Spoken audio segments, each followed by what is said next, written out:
সালে আপনাদের মনে থাকার কথা, অনেক বড় বড় আন্দোলন হয়েছে। 13 সালে ফেসিবাদ বিরোধী যে আন্দোলনগুলো হচ্ছিল, সেই আন্দোলনগুলোতে ইসলামী ছাত্র শিবির সামনে থেকে নেতৃত্ব দিয়েছে। এবং ওই সময় আমরা চেয়েছিলাম একটা সর্বদলীয় ঐক্য হোক। সর্বদলীয় ঐক্যের মাধ্যমে আমরা খুনি হাসিনার পতন করব। কিন্তু ওই সময়ে আমরা দেখতে পেয়েছি খুনি Hasina divide and rule policy, যে ডিভাইড এন্ড রোল পলিসির মাধ্যমে বিগত 200 বছর বিদেশিরা আমাদেরকে শাসনের নামে শোষণ করেছে। শিবির তার জায়গা থেকে আন্দোলন করেছে, বিএনপি আন্দোলন করেছে, জামাত আন্দোলন করেছে। ছাত্র শিবির এবং জামাত যখন আন্দোলন করছিল, বিএনপির যেভাবে ঐক্যবদ্ধ আন্দোলন হওয়া দরকার ছিল সে সময় হয়নি। যখন মার্চ ফর ডেমোক্রেসির ঘোষণা দিয়েছিল, সেই কর্মসূচিতে ইসলামী ছাত্র শিবিরের প্রাইভেট বিশ্ববিদ্যালয়ের দায়িত্বশীল মানসুর শহীদ হয়েছিল, কিন্তু সেদিন ছাত্রদল এবং বিএনপি নেতৃবৃন্দ সেদিন রাস্তায় নামেনি।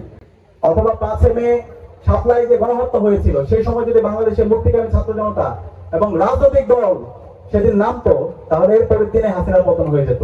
শিবিরকে খুনি হাসিনা তার দোষরা বিগত 16 বছরে দানব আকারে হাজির করছে। তো আমরা যখন দেখি বাংলাদেশের যত ছাত্র সংগঠন অন্যান্য গ্রুপে ছাত্র সংগ্রাম মানে তাদের বিরুদ্ধে এই ধরনের অভিযোগ, নৈতিক অধপতনমূলক বিভিন্ন ধরনের অভিযোগ থাকে।